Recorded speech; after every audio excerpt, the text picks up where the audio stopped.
नमस्कार। चलिए आइए जानते हैं कि दो ऐसे ग्रह जो कि हैं राहु केतु, जिनको हम एक साथ ही काउंट करते हैं क्योंकि है तो ये एक ही इंसान, एक ही राक्षस था और जिसके दो हिस्से कर दिए गए थे विष्णु भगवान के सुदर्शन चक्र के द्वारा।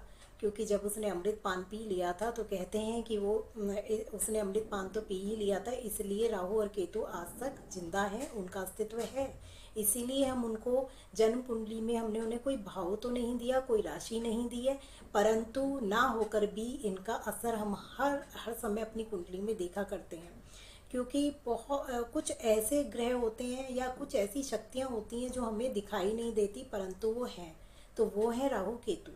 तो आइए हम जानते हैं कि इनको आखिर हम कैसे सही कर सकते हैं। सबसे पहले तो ये जानना जरूरी है कि राहु जो है वो आपका ऊपर का हिस्सा है, मुंह है आपका, और जो केतु है वो सिर्फ एक धड़ है जिसके पास आंखें नहीं है।